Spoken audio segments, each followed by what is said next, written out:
So Dale, you're a lecturer at St Anselm's University. What's the background of that university? The university was founded in 1884 by Benedictine monks who came up from New Jersey to start a university in our Manchester, New Hampshire, which was a new working class community. They brought a lot of Catholics up from Boston, Catholics down from Quebec to work in the factories, and the university was founded to educate their children. Is it still run by monks? It is. It's owned and operated by the Benedictine community, like so many Benedictine universities. The Benedictines want to have a balanced life of work and prayer and study, and so some Benedictine monasteries brew beer. So if you go through Europe, you're going to find some of the best brewers, especially in Northern Europe, come out of monasteries. The work of St. Anselm is a university. Like we know when we're chatting to people in places like Oxford, and even while we didn't talk to people in Paris and Bologna, that's the start of universities across Europe. How many of universities in America were started in that same way? Except for the land grant universities, which we call, such as University of Missouri or Minnesota and Illinois, the big universities, virtually every other university in the United States was funded by Christians. And starting with Harvard, moving down to Yale and on to Princeton, going across the Midwest. And in many respects, the story of higher education in America is the secularization of Christian universities. Yeah, because just on that, I mean, now we see universities, as you say, very secular, almost pushing faith, religion, Christian faith out of universities. You're saying that that was actually the roots of these universities. It was. It was. The Benedictines, in what we call the Dark Ages, after the fall of Rome, the Benedictines kept the libraries alive. They kept learning alive. They kept the books of Plato and Aristotle and the other greats and brought them forward. And then later in the Middle Ages, they were the ones that started the first universities outside the monasteries. Why did they start universities? I think it was an expression of their faith. We often think of Christians or those who are religious as rather closed-minded, but they were of the belief pretty strongly that all truth is God's truth, that we need to study the whole of creation, and keeping learning alive, even the ideas of the pagans, was something that was really important to them. One of the differences between you would see, say, Buddhist monks and other monks is that they basically get people to, they beg to get what they need. It's interesting that in the Christian monastic movement was actually a movement that worked. So, as in, wasn't functioning, but they actually did work. Why did they do that? For the Benedictines, they see that spirituality is a product of prayer, it's a product of study, and it's a product of work. And so when you look at the calendar of a Benedictine, it's 8 hours of each a day. The Benedictines invented the watch, the clock, and the purpose of that was to make sure that they could come together to pray regularly. And every once in a while, you hear the Benedictines kind of say, we wish we hadn't invented the clock. But in a certain sense, because it's used now to limit things as opposed to invite us to things. And I think the Benedictines just recognized that if you wanted to worship God, there needed to be, there was a holistic life that you needed to think about. We often think about, well, it's about prayer, or it's about Bible study, or it's about doing nothing. But that's not the way they understand spirituality and how we best pursue it. And so these monasteries actually became very large institutions which were both education but also in the area of finances and what they gained. Yeah. Well, what you had was that monasteries are cropping up all across Europe, and they become farms. They do become businesses, and what we find is that the townsfolk often came to them because they trusted them. And so they became a center not just of education, but they also became a center of commerce, a center of banking. And part of it was based on their education. They were among the most well-educated people in Europe. And part of it was based on the idea of trust. When we think of capitalism, we often think of, markets, and we think of capital, we think of banking, we think of regulation. The Benedictines, in some sense, would have agreed with Adam Smith, who came later, who said that capitalism can only work if people can trust each other. That there's no amount of regulation that will save capitalism if we can't trust each other. And so in a certain sense, the Benedictines, without intending to do it, became the educators and the bankers and a center of life throughout Europe and the United States. In that process, and also in education and in universities, that was sort of the genesis and the foundation for science and the study of science as we now understand it. Absolutely. And the first scientists, well, I should say, observing the world goes back a long way. Aristotle, in my discipline of politics, Aristotle is known as the first political scientist. But the first scientists in modernity in Europe were people of Catholic faith for the most part, Galileo and others.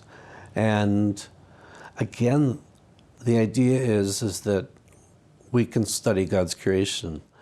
There's no question that the church and all churches have historical moments that they regret. And we think of historical moments in which scientists were put to death for saying things that didn't agree with the teaching of the church. But at the same time, to the church's credit, they came around ultimately and said, you know, you're right.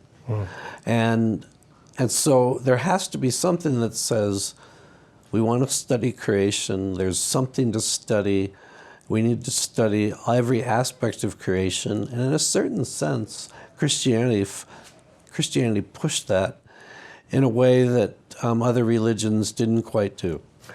Where did the break occur between science and faith? Because now it's almost like if you're a scientist, you can't possibly have faith. Right. So where did that happen? I think in this movement we call the Enlightenment, and what began to occur was, as people began to study the natural world, a number of people came at it with the idea that we can study the natural world and consider things independent of God. And so science began to study things and move in directions that were away from faith. And I would say the very best scientists, even today, recognize that the scientific method doesn't really comment on non-material reality. And so if they're honest, they don't make dogmatic statements about faith. But we find that a number of people began to look at science, see where science was going in a certain sense, and pronounce that God was dead prematurely. I want to go into the area of politics and democracy, which is kind of your area that you teach in. What does a kind of country need for a good democracy? Alexis de Tocqueville said that for a democracy to work, you had to have enough people do the right thing when nobody was watching. And so Tocqueville is a Frenchman, comes to the United States in 1830, stays here between 18 months and 2 years, just goes all around the country studying democracy. And the assumption of the European elite was the United States would fail, democracy would fail, and that they wanted to build alliances with us so that when democracy failed, they could swoop in and take over what the British had. And Tocqueville went back and said, no, democracy is not failing in America. Quite to the contrary, democracy is the wave of the future. And if we want to get it right when it comes to Europe, we need to learn from their example. So, and what Tocqueville discovered was not only does morality matter, but religion mattered. So why did religion matter? Tocqueville looked at America and said, what is going to keep us from pursuing our own individual self-interest? He believed that people were, no question, were self-interested. But for democracy to work, we had to get outside of ourselves, we had to get to know our neighbors, and we had to work together with our neighbors to make a good community. And Tocqueville said that Christianity was the faith that got us out of ourselves.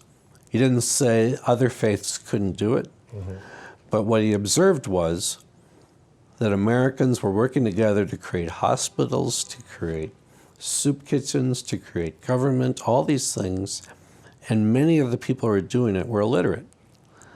And so the very people the European elites said could never make democracy work were the people that were making it work. And Tocqueville said it worked because people did the right thing when nobody was watching, and they got outside of themselves and they worked with their community. Did democracy rise in Europe in the same way as it did in America, with sort of religious or faith roots? I think it comes out of the Enlightenment. I think it comes out of this movement called liberalism, philosophically speaking, not as a political ideology. And there's secular foundations to liberalism, but there's also Christian foundations. So John Locke, who writes in Britain in the 1680s, he'd be somebody who in his own way said democracy can't work unless there's a moral foundation. And, you know, he writes this letter on toleration, which is an extraordinarily radical document for his age. But in the document, he says you can't tolerate atheists. And simply he raises the question, can we be good without God? And there was a sense, even in Jefferson in the United States, that a belief in the divine really mattered. I think that's died out, but I think the question's still there. As we see democracies move into the 21st century, I think people are saying, can it work? And we're going to find out. Because there is a movement now that says, okay, separation of church and state, which kind of means that the church has no influence on the state. What is in your mind, is separation of church and state? I believe in separation of church and state, which is, I don't want there to be an established church. I don't want there to be a national church. I don't actually believe you can separate religion from politics. My Christian faith informs my life on my best days. And so I don't have to go into the public square and quote Bible verses, but my faith impacts the way I engage the world, or it should. And I would expect that's true for many, many others. And I'd say the separation of church and state is a phrase that's misused. It says we need to live in a secular world. The secular world is neutral. The secular world is great. If we were just secular, everything would work out. The problem in this world are the religious fanatics. And in one sense, I can agree. Religious fanaticism is a problem in this world, but faith, I don't think, is. How would you describe the difference between those two? I believe that one of the things that Christianity says is that Christianity is the author of freedom. I think Paul, in his epistles, speaks extensively about freedom. And so I believe that one of the things we're all made in the image of God.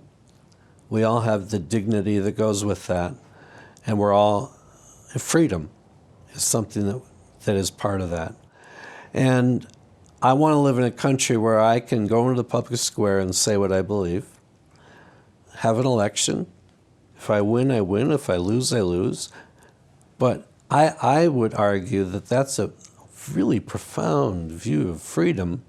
And I think that view of freedom that says you don't have to win, so long as you have an ability to explain yourself, is a great expression of Christian freedom from the Scripture.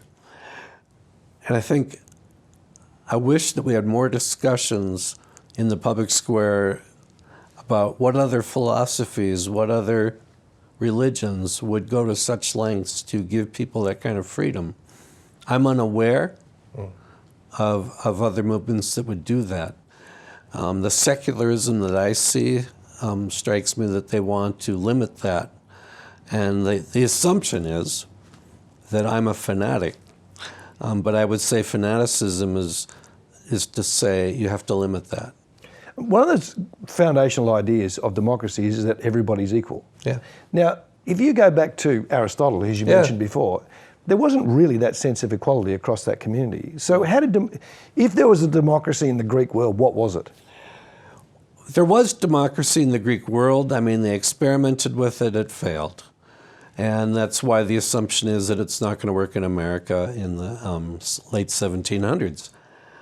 And that's where I say something new had to come into the equation. And I think the new thing that came into the equation was Protestant Christianity. That the Protestants came over from Europe. They had a certain way of doing church government that was democratic, and they used that model when it came to the state. And if you're talking about liberty, I think the Greeks, Romans would speak to liberty, but this idea of equality, I don't find that it really shows up until the Reformation. Wow. And I think this idea that we're all made in the image of God, and in a certain sense we're endowed by our Creator with certain inalienable rights, life, liberty, the pursuit of happiness, our Declaration of Independence, our creed. And that creed is so strong that it challenged us 50 years later to say slavery's wrong, challenged us 125 years later to say women should have the vote. And, I don't find another ideology, another religion that comes along as effectively as Christianity to say we need to treat human beings with dignity, and dignity also means equality. Let me go back to that time, and we're looking at women and families in the time of Jesus. What was it like, say, the role of a woman or a woman growing up in Jesus' time, the Greco-Roman world? What was that like? I think, generally speaking, women are not educated. The assumption is that they couldn't be educated because the assumption is that there's something inferior about a woman. Aristotle would have said that what's inferior about a woman is that their emotion gets in the way so that they can't think rationally. And so I think you encounter a world in which women are seen to be less than a man. There's not a lot of expected of them other than having children. They're treated as property. They're treated in a certain sense as a slave. They're owned.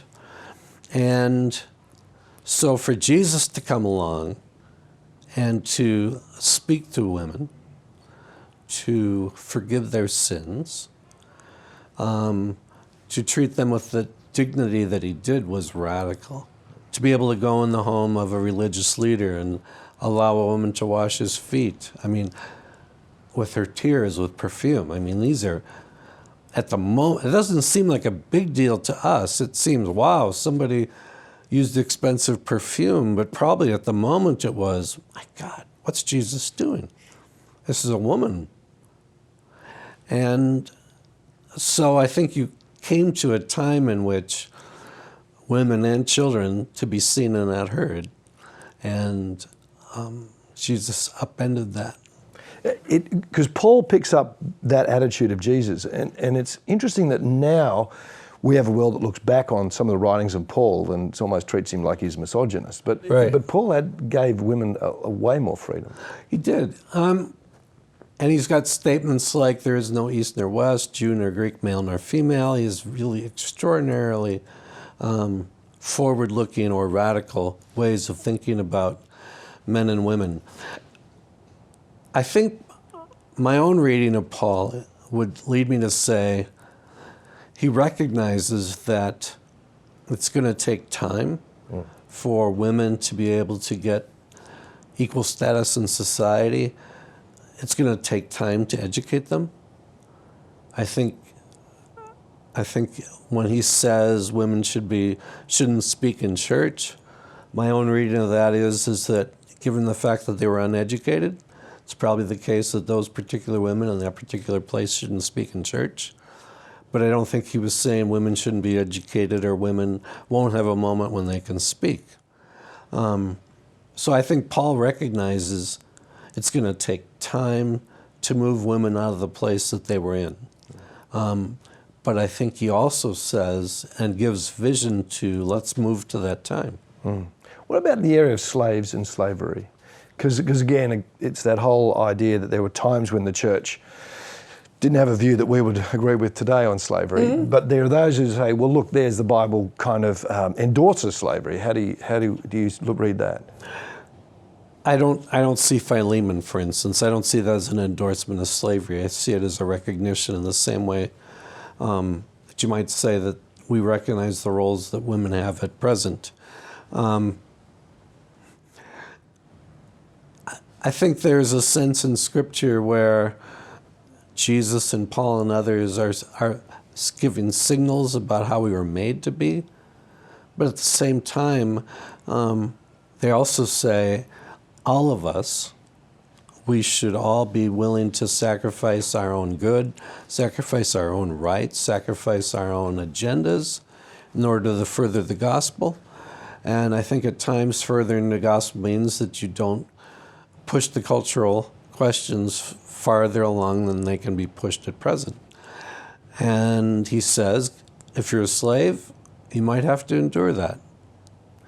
You might have to endure it for the good of the gospel. You might have to endure it until you get to heaven. And by the way, the language of Scripture is, you are my slave. Wherever you find yourself on this side of heaven, make the best of it, serve well, and you have an ultimate reward that's coming, because on this side of heaven, things aren't perfect. They're not the way they're supposed to be.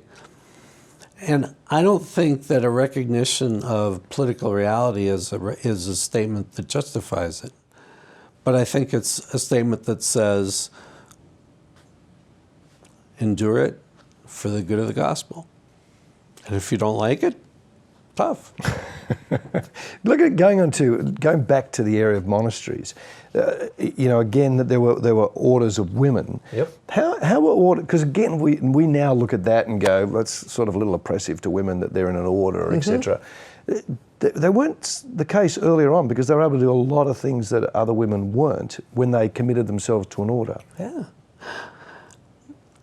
Again, I mean, there's on one level, the orders of women did many things, but they were servants. In a certain sense, they often served the priests, they would serve monks, they would serve other parts of the church hierarchy. But they were invited into a life of servanthood, which includes the poor, which includes hospitals, which includes all manner of things. And they're educated. And they have Mass daily. And the priest comes in daily to teach them Scripture. And so in a certain sense, these women begin to run the world.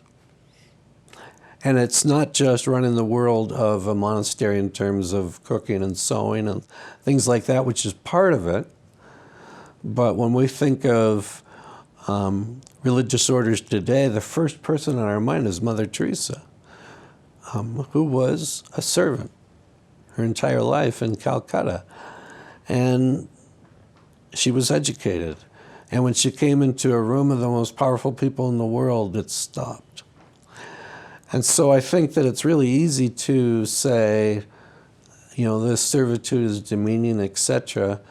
And yet I'd say that the religious orders probably did more to advance the cause of women than anybody else. Wow. So this series is called Jesus the Game Changer. For you, Dale, have you seen Jesus as a game changer? I think Jesus has profoundly changed the world in which we live, and we're hardly aware of it. I think the number one way it's changed us is this idea of love.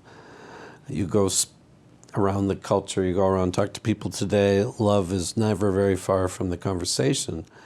But prior to Jesus, in the Roman and the Greek world, love was not part of the equation.